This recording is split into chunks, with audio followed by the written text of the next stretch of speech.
Hello, everyone. Thanks for joining today's conversation with Professor Saleemul Huq. I'm Chris Field, Director of the Stanford Woods Institute for the Environment, the organizer for today's event. I'm thrilled that you can all be part of this online event, and even more thrilled at the prospect that we'll someday soon be able to return to live events. The Woods Institute has been, for nearly 20 years, Stanford's marquee investment in advancing understanding and developing practical solutions to our era's pressing environmental problems. Woods scholars team with other researchers, governments, companies, and NGOs to build bridges from research to action to address challenges in climate, health, food, water, oceans, and biodiversity. Looking forward, we in the Woods Institute are excited to be working with colleagues from across the university as a founding pillar in Stanford's bold new school focused on climate and sustainability. Work on the new school is progressing at a rate that's become breathtaking as we sprint toward the official opening in September of this year. And to digress for just a moment into a brief thank you, the lessons we've learned from these conversations have played a big role in thinking about the new school's focus and design. Many thanks. Today's session is part of our series of informal chats with people who've really moved the needle on major environmental issues. This is our first conversation for the new year, but we have a lot lined up, especially as we approach the launch of the new school. After today, our next event will be on decarbonizing the building sector. It'll be next Wednesday, January 26th, with Senator Martin Heinrich, Democrat of New Mexico, as well as Rob Jackson, Mike Mastrandrea, and Stephanie Green. Please check the Woods website for additional events related to climate and sustainability. I'm thrilled today to share the conversation and the Zoom screen with Saleemul Huq, a high-impact leader in the world of climate change adaptation. Those of you who followed COP26 in the New York Times or the PBS NewsHour will recognize Saleem as the eloquent voice for tackling the difficult but important topic of loss and damage in the world of international climate change agreements. Saleem is the director of the International Center for Climate Change and Development in Bangladesh and professor at the Independent University of Bangladesh. He also serves as an associate of the International Institute on Environment and Development in the UK. Saleem's an expert on adaptation to climate change, especially in the most vulnerable countries. He has official positions as chair of the Expert Advisory Group for the Climate Vulnerable Forum and is senior advisor on locally led adaptation with the Global Center on Adaptation.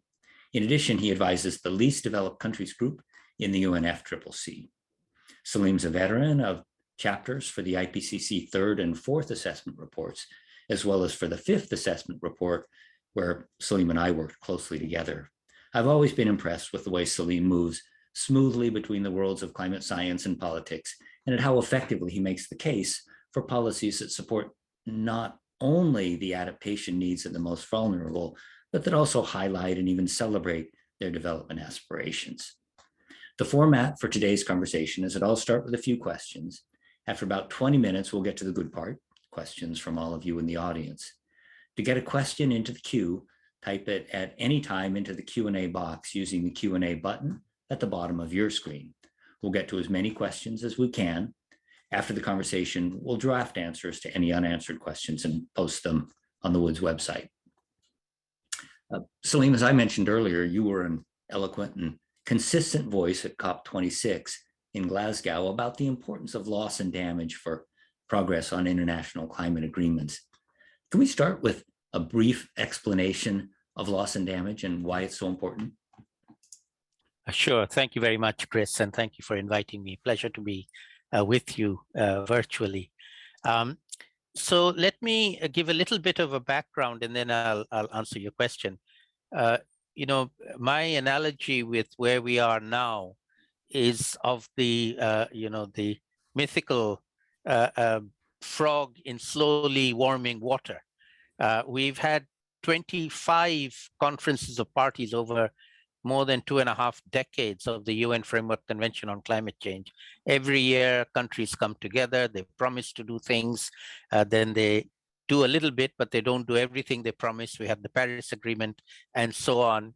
However, in my view, when we came to Glasgow in November last year, for the 26th Conference of Parties, it was a game-changing COP, because prior to that, in fact, the 9th of August, 2021, we had the publication of the Working Group 1, the science working group of the Intergovernmental Panel on Climate Change, 6th assessment report. And that was a game-changing report in my view, because for the first time in well over 30 years of IPCC reports, the Working Group 1, who are highly qualified scientists and actually very, very conservative in what they say, actually came out and said they now had unequivocal evidence that human-induced climate change is occurring, and therefore the impacts of human-induced climate change because of the temperature increase of well over 1 degree that we have already seen since due to greenhouse emissions since the Industrial Revolution are now happening. So we have already transitioned into a climate change impacted world, no longer something that's going to happen, that we have to plan for and anticipate and be prepared for, but something that's already happening. And in the UNFCCC language, that the way we describe that is loss and damage from climate change is now a reality and happening. And I personally termed the COP26 as the first COP in this new era of loss and damage from climate change, because it's going to get worse. We are now inescapably going to see impacts due to human-induced climate change every single day somewhere in the world. A weather pattern, an extreme event is going to be broken. In the United States, you just recently had wildfires in Denver, and then snowstorms in the Northeast, and you had tornadoes in Kentucky. All of these were unprecedented events, which can very well be attributed to the fact that global temperature has already been increased by more than 1 degree centigrade, and therefore the future is no longer going to be based on the past. And so we have to be prepared for that. And that's why loss and damage from the impacts of climate change is now a burning issue that needs to be addressed. Unfortunately, from a perspective of vulnerable countries, we didn't get what we wanted in the COP decision. We wanted a climate facility, a loss and damage facility for financing vulnerable countries to give them some support for the loss and damage they're suffering. We didn't get that, but we got a dialogue on it, which is good. We can still continue to talk, and we hope to revive this issue again at the end of this year in COP27, which will be in Egypt, hosted by Egypt. I hope that explains it. I wanted to just re-emphasize your point about that we now live in a world where climate change impacts are widespread and serious. I also wonder if you could just expand a little bit on the definition of loss and damage to explain how it's different than adaptation. I think of adaptation as coping with the climate change impacts that can't be avoided, but loss and damage adding additional elements. Is that the right way to think about it? Yes. So as in every negotiation, and you've observed the UN Framework Convention negotiations over many years, outcomes are very often undefined. Loss and damage is actually a euphemism without a definition in the Framework Convention, and that is actually quite deliberate. It's a way for all countries who haven't agreed on everything to agree on some language that each can then interpret in their own way. So it doesn't have an official definition. So there is an operational, functional definition which I use, which is that we use the term loss to refer to things that are completely lost. So if a human life is lost, that's gone forever. If an ecosystem is lost or a species is lost, it's gone forever. And no amount of money given to the victims will compensate them for the loss that's gone. That's gone forever. On the other hand, damage refers to things that can be repaired. A road can be repaired. A house can be repaired. An embankment overtopped by floods can be repaired, and so on. If you have enough money, you can repair the damage that was done. So loss is irreversible loss. Damage is repairable damage. That's sort of a functional definition of it. And the overlap with adaptation, and there is an overlap, it's not a fine distinction, it's a fuzzy overlap, is, in my view, a sort of before and after scenario.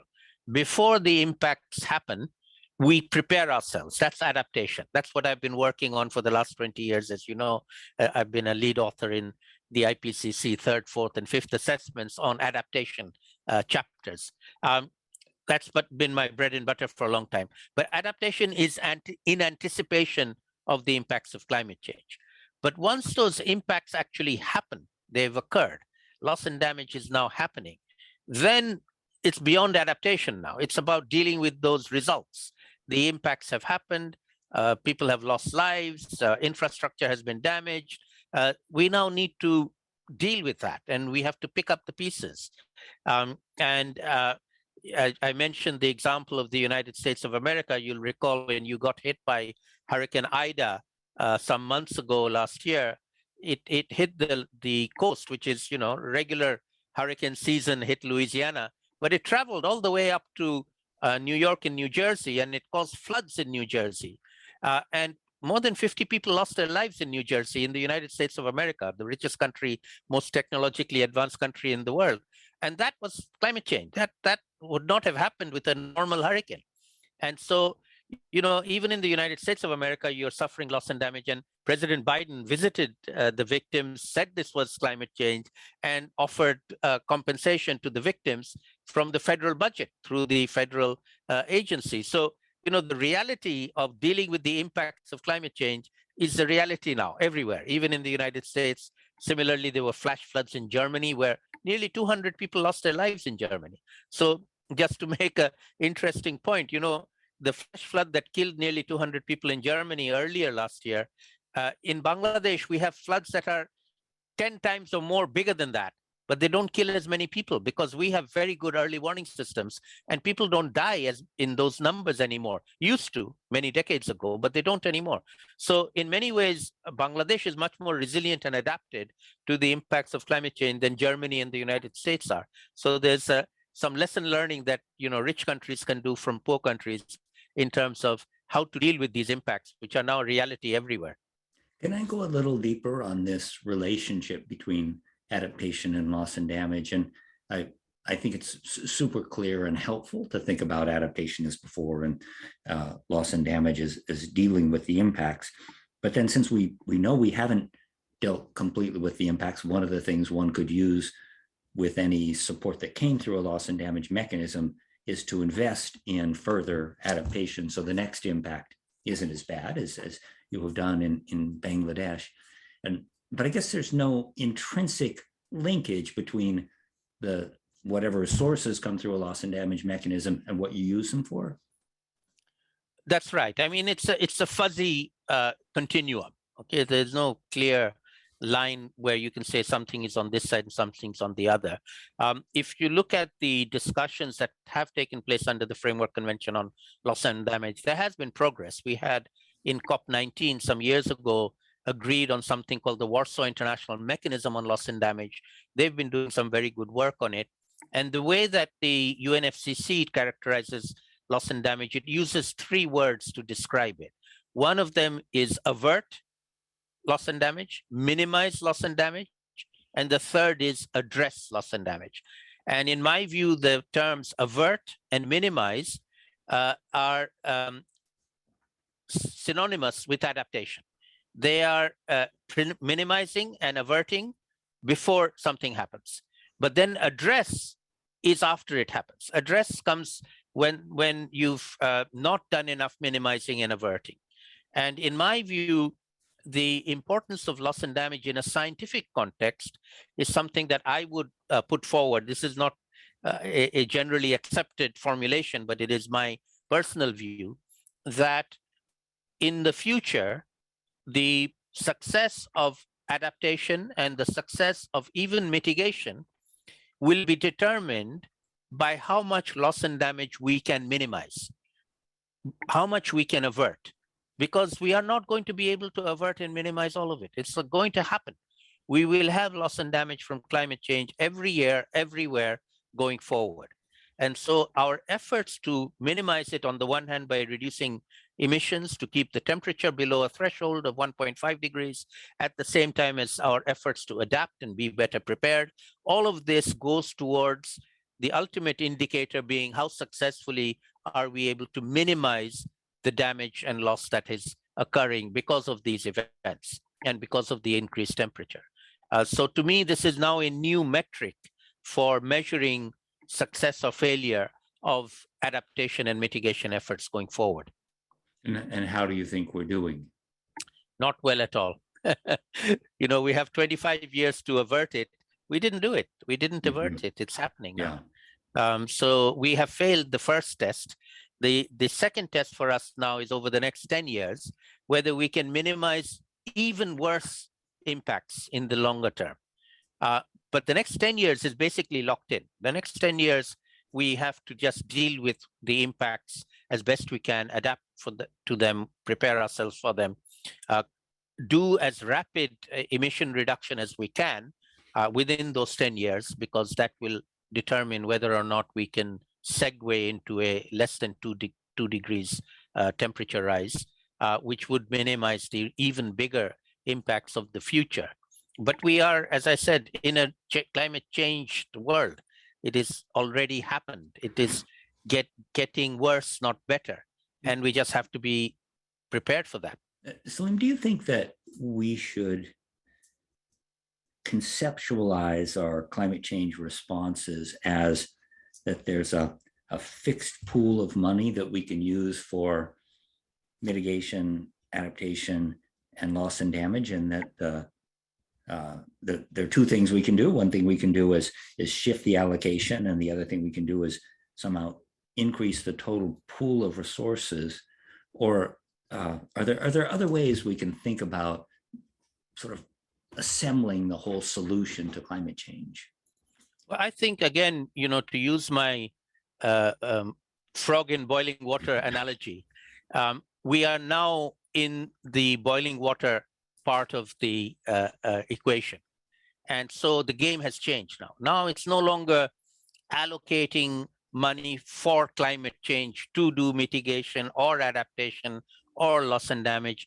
These are now redundant formulations of what kind of resources, financial resources we'll need. And, there is this $100 billion in the UNFCCC process that was promised by the developed countries to the developing countries to support. That 100 billion is a trivial amount now. What we are talking about are in the hundreds of trillions of dollars. And my view of what we need to be doing going forward is that everybody in every decision, in every investment decision, and this goes for heads of government, heads of different ministries and agencies in a national government, heads of corporations and companies, heads of big NGOs, heads of universities and research institutions like yours, all of us now are living in a climate world. And everything we used to do before, even if we thought it had nothing to do with climate, now does. If we're an engineer, we have to think of climate change. If we are a biologist, we have to think of climate change and biology and ecosystems. And so whatever we are, economist, geographer, whatever, every single one of us now is living in a climate change world, and climate change now has to figure into our work, even if we are not climate scientists. You and I are climate scientists. So this has been our basic, we've been doing this for a long time, but now everybody has to learn something. And I feel your and my job is to help them, is to help everybody make those decisions. Your president and your Congress have bills going through Congress that are meant to address climate change, while at the same time address many different things that need to be addressed at the same time. So addressing climate is not a compartmentalized activity anymore. It's part of everything we do. And anybody who has enough understanding needs to understand that and then figure out for themselves what is it that they can do for their own development purposes, their own benefit, their own well-being, at the same time as doing what they can to help the climate problem as well. I love your analogy that we're now in a world where every carpenter and every farmer and every truck driver is really plays a role in addressing climate, and that what we need to think about is solutions to climate change that involve every aspect of life. And I guess that sort of shifts things toward a framing that opens a whole bunch of opportunities. In some ways, it's a little bit more optimistic framing than the framing that's solely focused on the damages we're encountering. Is that right? Absolutely. So let me take a few minutes, if you don't mind, to tell you the story of my country, Bangladesh. All right. So you know Bangladesh well. It's a country of well over 160 million people living in less than 150,000 square kilometers, tiny little area, with a population density of well over 1,000 people per square kilometer, which is usually, you know, what you find in a city state like Hong Kong or Singapore, not in a country. And it's located on the delta of two of the biggest rivers in the world. The Ganges, Brahmaputra, regularly gets flooded, regularly hit by cyclones coming in from the Bay of Bengal. It's a very poor country. It's one of the least developed countries, and it is susceptible and very vulnerable to climate change. Now, as it happens in Bangladesh, we have known this for a long time. 12, 13 years ago, we developed our own climate change strategy. We've developed our own climate change fund. The national exchequer is now going 8% of the national budget this year is allocated to dealing with climate change. I often argue that Bangladesh has the highest awareness of climate change in the whole world. You can ask anybody on the street in Bangladesh about climate change, and they'll know about it. If anything, we've gone too far. You know, if it rains heavily, people say that's climate change. If we have a hot day, they say it's climate change. We over-attribute everything to climate change, but we know about it.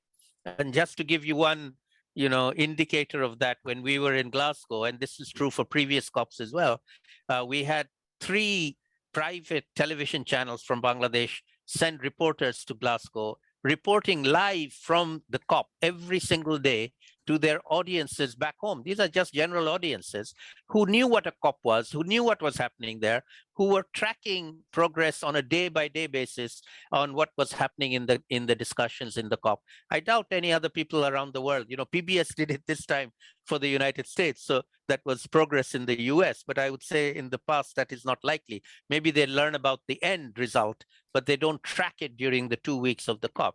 And so in our country, we have been well aware of it. And we have also evolved our thinking about it. We started off declaring our vulnerability. So we used to proudly call ourselves the most vulnerable country in the world.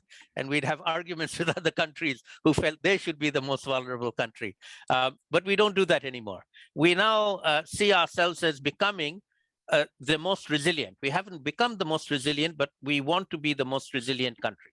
So we have segued from emphasizing vulnerability, which hasn't gone away, it's still there, but emphasizing our resilience. And as I said, we have quite a lot to be proud of in terms of our resilience in dealing with these impacts of climate change. I mentioned cyclones preparedness and flood preparedness. And now we are going one step further. In fact, in Glasgow, our Prime Minister visited Glasgow at the beginning, and she declared a new program called the Mujib Climate Prosperity Plan. This is for the next 10 years. So the concept is going even beyond resilience. We are no longer just building resilience to tackle and cope with. We are now going to prosper despite climate change. That's our aim over the next 10 years. And it's about, in the adaptation jargon, it's about transformational adaptation, not just about incremental adaptation anymore. Used to be incremental. We've done incremental. We're doing incremental. We are now aiming for transformational. And so we have segued into seeing attacking climate change, tackling climate change as a very positive phenomenon. It's something we are going to learn to do. We are going to help the rest of the world to learn to do, because they will have to do what we are doing today. They will have to do tomorrow or day after tomorrow, and we can help them. And Bangladesh is well on the way of going up this learning curve of dealing with the impacts of climate change and doing quite well. Even on an economic front, the COVID-19 crisis has hit our neighbors in South Asia, not as bad in Bangladesh. The development pathway of Bangladesh over the last 50 years, we just celebrated our 50th anniversary, has been phenomenal. Bangladesh has done very, very well in terms of being a least developed country, we are now graduating from least developed country status as an economy. Even though we still have a lot of poverty, we still have a lot of vulnerability, we are still overcoming that. And so to answer your question, I personally and my countrymen, we see climate change no longer as something that's going to cripple us. It's something that we'll have to face, but we'll come out the other side. And if we're smart about it, we'll come off better off on the other side of it. I love the concept of transformational adaptation. It's something we've talked a huge amount about in the IPCC and tried to unravel the sense of opportunity. Can you provide a couple of examples about the way you see transformational adaptation playing out in Bangladesh? Sure.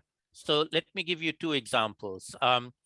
In Bangladesh, we've done quite a lot of vulnerability mapping. We know which parts of the country, which parts of the population are the most vulnerable. By far, the most vulnerable are the low-lying coastal zones of the country where tens of millions of people are living, and we have sea level rise and salinity intrusion. And already in Bangladesh, our scientists, our agricultural scientists have come up with a wide variety of saline-tolerant varieties of rice. And these have been provided through private sector entrepreneurs to farmers. And if you go and visit Bangladesh, you'll see around the coast, farmers, millions of farmers in billions of hectares are growing saline-tolerant varieties of rice. They're more expensive, but the farmers know that they're better off with growing them and doing that. Similarly, households are suffering from, during the dry season for a couple of months, they don't have enough good fresh water to drink because water has become salinized, the groundwater has been salinized. So all over the coastal zone of Bangladesh, if you go and visit, you'll see every rooftop, there's a rainwater harvesting device and a tank. Everybody captures rain during the monsoon period, and then you have a tank on top of your roof, and that's enough drinking water. You just need it for drinking to provide you with drinking water during the few months that the other drinking water is saline. And these are just two examples which have gone to scale, by the way. These are now millions of farmers and millions of households doing this themselves. And so we plan and we hope to empower our people so that the transformational element of our thinking is people, is making the people knowledgeable and capable to do what they need to do, and then do it. And just all of them will do it. And it will happen over the next 10 years. And I'm absolutely confident we can do it. You know, this the concept of transformation totally resonates with me. And I also want to ask about the personal transformation that you've made that's allowed you to become one of the leading spokespeople on climate change around the whole world. What is your personal story? Thank you, Chris. So let me start with my undergraduate university education. I started my undergraduate education in the United Kingdom in London at Imperial College. I was a biologist. I studied biology. I did my PhD in biology in the UK. And then I returned to Bangladesh, my home country. And I joined the university, Dhaka University, in the biology department. I taught biology there for a few years. But then, together with a few similar friends of mine who had studied abroad and come back, we decided to set up, at that time, an NGO think tank called the Bangladesh Center for Advanced Studies. You may know Dr. Atiq Rahman, who succeeded me. So Atiq was there with me at the beginning, and then when I left, he took over. And we started this think tank on called the Bangladesh Center for Advanced Studies, and we started working on environment, which was then, this is now the mid-'80s, which is a new subject.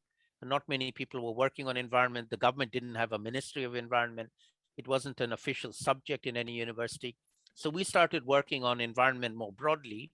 And then in the late 80s, early 90s, I got involved in doing some early studies, in fact, with the Woods Hole Center in the US, in Massachusetts, a global study on sea level rise, where they invited me and my colleagues to do the ground truthing. They did a global study of various deltas, and I did the Bangladesh Ganges Brahmaputra Delta sea level rise. So that's one of the earliest studies. It still gets cited, 30 years later as, 10% of Bangladesh will go underwater. It was a very crude mapping of what would happen with a 1 meter sea level rise to Bangladesh. It's much more complicated than that, but that at that time, it was just a very simple extrapolation. And then I got interested in climate change impacts and in starting in Bangladesh, but I also broadened my interest into other vulnerable developing countries, particularly the least developed countries in Asia and Africa. And that's what I've been doing in terms of my research ever since. But at the UN Framework Convention, I also am one of the few people that's been to every single one of the COPs, 26 of the COPs so far. But I don't go as a negotiator, I go as a researcher. But I do have a role there to play as an advisor to the least developed countries, which is a formal caucus group of 48 of the poorest countries, including my country, Bangladesh. And I advise them on issues of adaptation and loss and damage in the negotiation. So I bridge the science, as you said. I've been an IPCC lead author, but then I also go to the UNFCCC and participate in the COPs as an advisor. So bridging the science and the political spaces at the global level, and then working at the ground level with vulnerable communities on what we now call locally led adaptation. That's my particular area of focus of my own research on adaptation. It's working with the most vulnerable communities and enabling them to adapt at the local level. And that's my journey. That's how I've gone through bridging science and policy over the years. I would like to say that your personal journey is a wonderful example of empowering people and counting on them to come up with solutions. And I think it does provide a way forward. And I'm going to ask one more question, and then I'm going to turn to questions from the audience, of which there is a very long list. And I want to apologize in advance for not getting to all the questions. But to just kind of close out our discussion of loss and damage, sometimes I hear people talk about loss and damage as parallel to reparations that we hear about in issues with especially slavery. And I wonder, is that a useful way to think about loss and damage? Well, it is certainly a dimension that cannot be ignored, but it isn't the only way of doing it. And if I might make a personal comment on the current US administration, which I admired. The Biden presidency is certainly a huge positive difference from his predecessor in terms of the attitude to climate change. But unfortunately, in the COP in Glasgow, I saw, this is my personal view, of particularly climate envoy John Kerry, who was then Secretary of State in Paris, a view that came out of the Paris Agreement, that loss and damage was about liability and compensation, and that those are taboo words for the US. They don't want to accept any liability or compensation. That's no longer true, by the way, because you may recall this. In Paris, John Kerry himself inserted language in the Paris Agreement on the article on loss and damage, Article 8, where it says very explicitly, and we accepted that, this would not be used for liability and compensation. And so we, the developing countries, are no longer asking for liability and compensation in the UNFCCC. We are saying, how about solidarity? How about recognizing the impacts of climate change? I mentioned Joe Biden giving money to the citizens of New Jersey, but in Glasgow, he wouldn't give us $1 to the other people in the world. And neither did Angela Merkel. She gave several hundred million compensation to her own for loss and damage to her own citizens. But in Glasgow, they didn't give €1. So this is an anomaly that we need to discuss. Hopefully we can take it forward and convince people that they need to do it.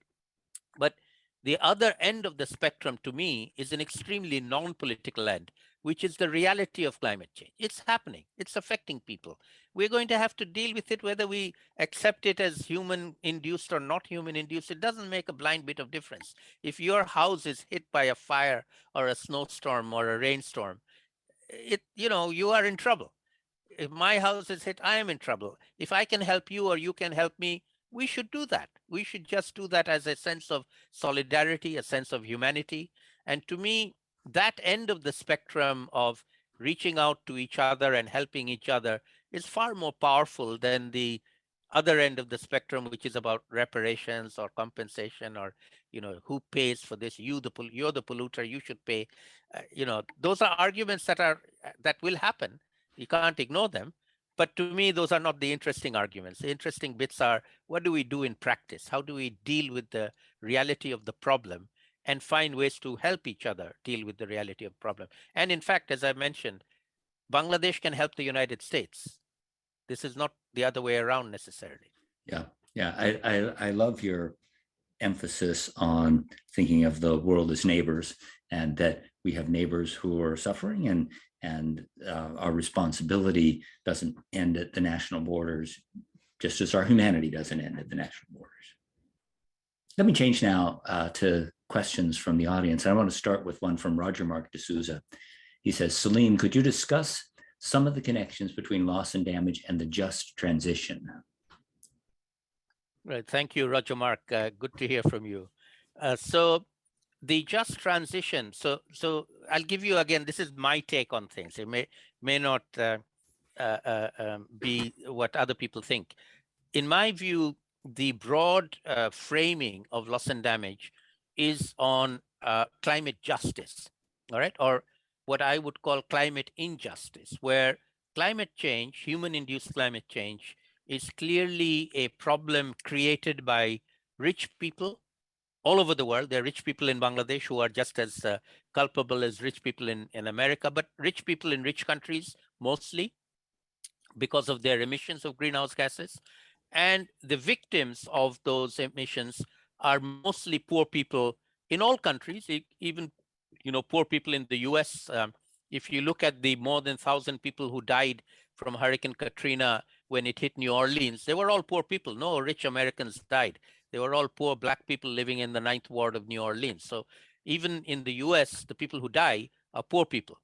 And so rich people causing a problem, poor people suffering the consequences, that's not right. That's just morally wrong. Whatever religion you belong to, your religion will teach you that that is an injustice and you should oppose it and do something against it. And so to me, the framing of loss and damage is very much under climate justice.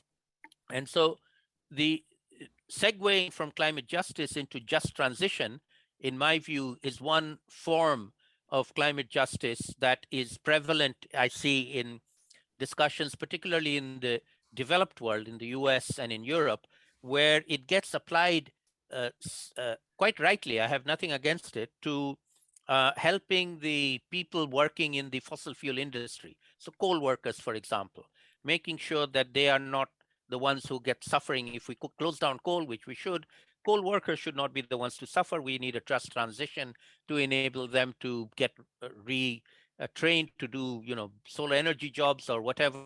They need to be taken care of. That's absolutely correct. That to me is how just transition is being rolled out. But it's very northern, by the way. In the South, to us, it's the injustice of loss and damage that is orders of magnitude more important than keeping the coal workers getting their jobs. We are dying by the impacts of climate change. So to us, the loss and damage from climate change is a far, far bigger issue of climate justice or injustice than just transition. Not that I have anything against it. I'm not opposing climate just transition, but I am saying that it is one end of a spectrum of climate justice. Mm-hmm. I'm in the other end of the spectrum, and to me, my end of the spectrum is far more important. But recognizing that climate justice is a gigantic issue. Absolutely. Yeah. And we all need to join forces. This is, where it's a global solidarity comes into play. I will give you solidarity for climate transition, just transition in the US. You give me solidarity for loss and damage happening in Bangladesh. And we need to work together to tackle the impacts of climate change. These are all part of the complex climate change emergency and crisis that we are in right now. Let me build on the concept of climate solidarity with a question about lessons learned. This one's from Jeannot Mendler de Suarez. What are the top 3 things Bangladesh can teach the developed world about the transformational benefits of climate resilient development? So I'll give you my top 3 bits. Firstly, it's the social capital issue, not technology and not money. It's people knowing what they need to do, wherever they live, wherever they do, whatever profession they have, whatever age they are, whatever gender they are. Everything is specific to them, but they need to know what to do. And then they need to know what to do to help everybody when something happens. And we have regular drills on what happens in a flood, what happens in a cyclone. I'll give you cyclone warning as an example. We got hit by cyclones forever. We're a cyclone prone area. Every year cyclones come in from the Bay of Bengal. In past decades, when we had a super cyclone, it would literally kill hundreds of thousands of people. Hundreds of thousands of people died from cyclones. Nowadays, when we have a cyclone, a super cyclone, we had one just a year and a half ago, the deaths were in the few dozens. More than 3 million people got evacuated. They got the warning, they evacuated, they went to shelters. The few dozens that died were mostly fishermen who were out at sea who couldn't get back to land in time. So we have a policy of no one gets left behind. School kids in the coastal zone get training on, they get assigned households. A widow living on her own, there'll be 2 school children whose assignment is to go and get the widow and take her to a shelter, to make sure that she is taken to a shelter. And it's the most effective cyclone evacuation in the whole world. I can tell you, it's the most effective in the whole world. And so we have been able to do that. It involves technology, tracking the cyclone, warning with the cyclones, giving warnings by mobile phones, etc. But it is mainly people knowing what to do. People themselves have acquired the knowledge of what a problem is, how the solution to the problem is, what do I have to do, and then we all do it. And to me, that's the number one strength of resilience. People knowing what to do and then doing it out of a sense of solidarity, just neighbors helping neighbors, as you said. That's the number one thing. The number 2 is to use the scale connection of very local to national to global. And the technology that we're using right now, I'm talking to you from across the world, we're talking to each other. We now have the means to scale from very local to national to global very quickly. And this technology is a huge gift to all of us. We need to be using it. And in Bangladesh, we are. I mentioned the cyclone warnings.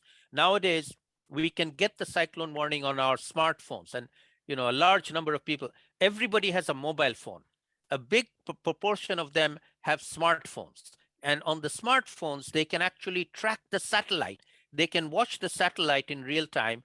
They can figure out, I have 2 hours to get to the shelter. They can figure it out for themselves, and then can go to the shelter on time and save themselves. So this technology reaching the grassroots to the very local level is something that is now possible, and we can do that. So we need to work more on linking the very local to the national and the global. And then finally, I would say, yes, the national government. I must praise our Prime Minister, Sheikh Hasina. She has taken climate change extremely seriously. She has made tremendous investments in it at the national level, and she's now a global leader. You may be aware she now chairs the group of climate vulnerable countries called the Climate Vulnerable Forum. This is 55 of the poorest, most vulnerable countries in the developing world. Every 2 years, they change leaders, head of government.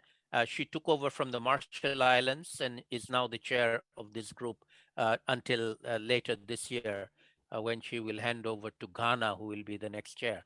And her becoming the chair of that group in Glasgow was the recognition of the role that she personally had played in taking climate change extremely seriously at the national level. And so we need other leaders to do the same. I wonder. I'm gonna go back to the questions from the audience. I promise, but I can't resist asking one myself. That's a follow up. And one of the big challenges we have faced in the US with developing the kind of social capital that's been so important in Bangladesh is the politicization of the climate issue. And I wonder, as a somebody who's not based in the US and deeply enmeshed in the US politics, if you see a pathway for depoliticizing the climate issue in the US. Absolutely. So let me give you my personal view of depoliticizing climate change. Not just the US, by the way, it's definitely very applicable in the US, but I make a gross generalization across the world, which is, in my view, the division, the global division when it comes to tackling climate change is no longer rich and poor. Used to be for a very long time. Rich people versus poor people, rich countries versus poor countries. That's still very much how it's framed. But to me, a far more significant division is young people versus old people. Young people everywhere versus old people everywhere. Our kids versus us, the older generation, and our kids everywhere in the United States, in Bangladesh, in India, everywhere. And, Glasgow was a very good example. The kids were out on the streets with Greta Thunberg marching and demonstrating, and then the old people inside the conference center did not listen to them. Yeah. And she's quite right. She says all they do is talk, blah, blah, blah. They're not doing anything. And so that, to me, is where in the US we need to be working towards getting young people across the political spectrum to take this issue seriously, and to get then the leaders of their political parties, if they can. I know it's a deeply divisive issue in the US politics, but get them. And to some extent, that's what we saw in the election that brought Biden into the White House. Biden was never a big climate change person, ever. The young people who voted him into power made him become a pro-climate change action person. And they did well to do that. And now he talks the talk. Whether he can walk the walk, we shall see. Yeah, no, I love the concept that being older or younger is not a partisan issue, and that may, at the same time, it characterizes the polarization. It may also point to the direction for addressing it. Okay, let me go to another question. This one's from Julia Novi. Thank you, Dr. Huq, for your time and insights today. As you discuss transformational adaptation, shifting from a focus on vulnerability to resilience, can you share your perspective on essential mindsets in order to foster the development of resilience? Absolutely. So mindset is the key, actually. The difference is thinking. And as I said, thinking of oneself as poor and vulnerable is in itself an extremely debilitating thought process. If you think of yourself as a poor person, or a poor person and a vulnerable person to climate change, and therefore nothing much that can be done, you just have to take it. That is a very debilitating perspective to have. On the other hand, you can still be poor and vulnerable, but you can say, well, I'm not going to let that get me down. I'm going to do something about it. And I'm going to find out things that I can do, allies I can work with, join forces with. And that's what the vulnerable countries have done, by and large. This Climate Vulnerable Forum, by the way, was created 12 years ago by then President Nasheed of the Maldives, who brought together leaders of the vulnerable countries and said, guys, we have to take this thing seriously. We have to become leaders. We can't just be the recipients of aid or demanding, more support. We do that, but we're going to do more than that. And in fact, the Climate Vulnerable Forum now is very much a leadership forum. They're the ones who are moving forward. They were the first group of countries that set a target of 100% renewable energy by 2050, long before anybody else was doing this. All right. So, the Climate Vulnerable Forum countries are now very much taking leadership positions in tackling climate change, because for many of them, it's an existential threat, particularly the island countries. For most of them, it's a very, very serious threat that they have to deal with, whether they like it or not. But nevertheless, they can help the rest of the world do the same as well, because it's a global threat. Everybody needs to be doing it. countries, even the United States of America just by itself, cannot solve the climate change problem and cannot protect itself from the impacts of climate change. But it has some real opportunities for leadership that we don't want to ignore. We want to see that. Yeah. Let me ask about one other aspect of mindset. This question from Liza Goldberg. To what extent have climate change awareness and projections filtered down to the village level across vulnerable communities in Bangladesh?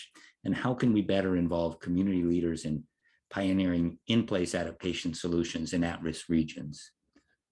So let me split the question into two. I will address one half of the question being the reality of climate impacts. The reality of climate impacts is something everybody, you talk to a farmer anywhere, even in the US, and say, you know, what do you think about the recent weather patterns?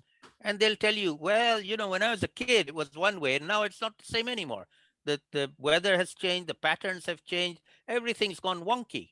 You can't predict anymore. Everybody will say that. You have to walk out of your house and you'll see, you know, weather patterns have changed and for the worse. And so the reality of a changing climate is something everybody realizes, particularly those who are living in those circumstances. On the other hand, they may or may not link it to human-induced climate change and you know, the greenhouse gases. That they may or may not know. In Bangladesh, they do know. I'll share an anecdote of Ian Burton, Professor Ian Burton from the University of Toronto. You remember, one of our leading adaptation experts in the IPCC. Many years ago, this is now well over 10, 12 years ago, he came to Bangladesh and we went on a field visit down to the coast of Bangladesh. And we visited a household where this old woman was cooking with an improved stove.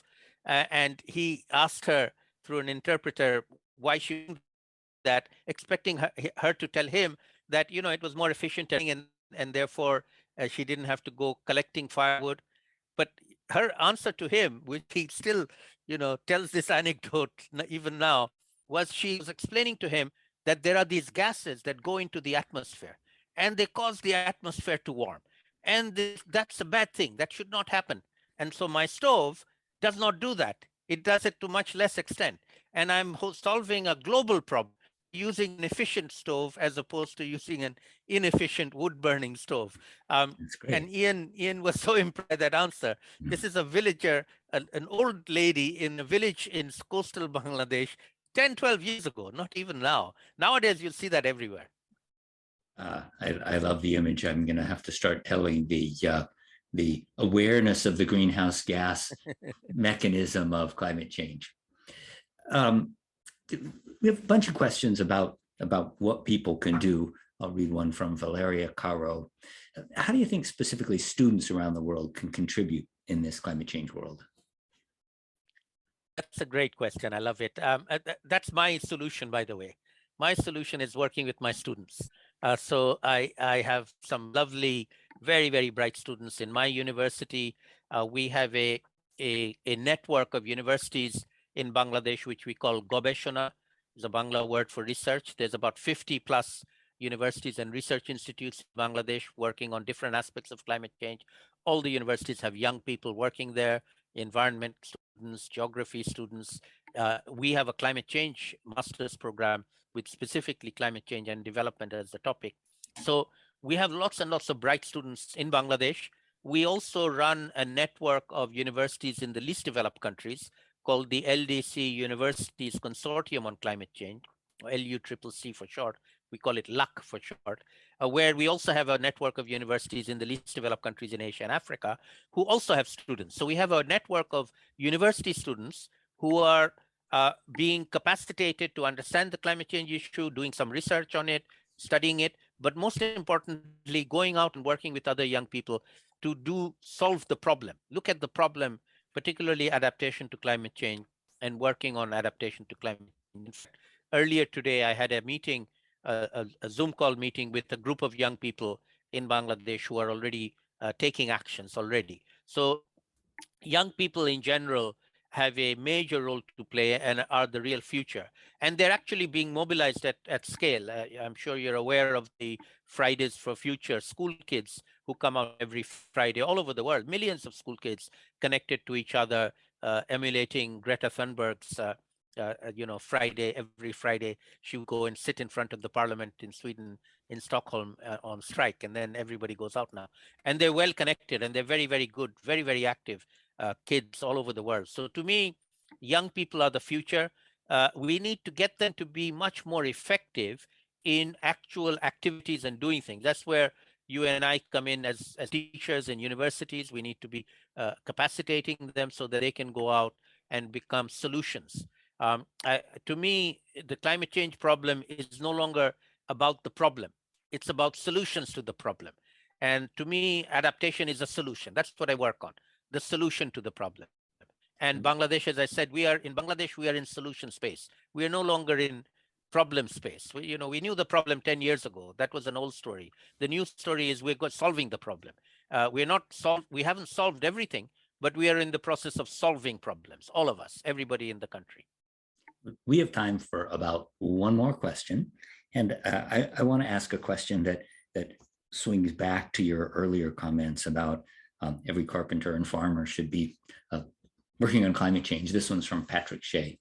It says, how do we get the expertise in the humanities and science and engineering, et cetera, found in the world's academic institutions into the field of application? How do we make a world of climate solutions providers, basically? Well, I feel that we as academics have a very important role to play there. As I mentioned, I myself have spent a lot of time mobilizing universities in Bangladesh and other least developed countries, and we seek cooperation with others in developed countries, including you and the Woods Center and the new center that Stanford is setting up. We'd love to develop collaborative work with you on the research side, on the student-to-student knowledge sharing side, but even more importantly, on ensuring that the science that we do feeds into decision-making as rapidly as possible. We just simply cannot do research for research's sake and just publish in articles in learned journals which decision makers don't read. We I think have a much bigger responsibility. That's one of the reasons why I do a lot of what I do is just reach out to other decision makers, whether they be ordinary citizens, young people, or national decision makers or statewide decision makers in your case, to whom we have access, with whom we can talk, bring evidence to key decisions that they will be making, and hopefully convince them to make the right decisions that are going to be taking us in a positive way forward, tackling whatever problem we are tackling while tackling climate change at the same time. Not compartmentalize climate change into something separate from other things. Saleem, you've presented a really compelling vision of a world that's already suffering impacts of climate change and that will continue in the future, but a world that can use especially the human resources that are available to find pathways to solutions that allow us to cope effectively with the climate changes that can't be avoided. I wonder if you have a closing thought you want to share. Yes, sure. So my closing thought would be to build on what I just said. We need to be joining forces across the globe more effectively than we have. And in my view, the COVID-19 pandemic has presented us with a mixed blessing in terms of globalizing us. I'm sitting here talking to you on a Zoom call or on a virtual meeting. I teach my students virtually now in my university. I'm sure you're doing the same. This is now a big asset to us. We don't have to fly around the world to meet. It's nice to meet. I love meeting you. I look forward to that too. It isn't necessary anymore. And we can do things a lot faster, a lot more effectively. And as you may know, and may I take this opportunity to invite you to join our next Gobeshona conference, which we do virtually now. It'll be the last week of March, and I invite you to come and give a talk at our conference. And the focus will be on locally led adaptation at the global level. And the question is, can we link local adapters with each other across the world and learn from each other, share with each other. Adaptation is very location specific. So it isn't that easy to make connections, but it isn't possible either. And sharing stories and sharing experience and getting to know each other is a very important part of building that social capital that I mentioned, which is a key element in building resilience across the world. And people knowing about each other across the world, people in the US learning about people in Bangladesh, I think is a positive win-win for all of us. And if we can do that better and at scale and faster, then we will be that much better at tackling climate change that we all need to be doing. Well, I hope that answers your question. Saleem, thank you so much for opening a really compelling window onto a pathway for climate solutions that I think many of us had not thought about and definitely need to think more about and need to prioritize. Thank you for a really stimulating hour. I want to also thank our crack technical team with Molly Field, Athena Serapio, and Evan Schwartz. And I especially want to thank all the members of the audience for a set of really insightful and compelling questions, and also for your interest in this critically important topic. So I'll close it now, but thanks again, Saleem, and thanks everyone. Thank you very much. Pleasure. Bye-bye.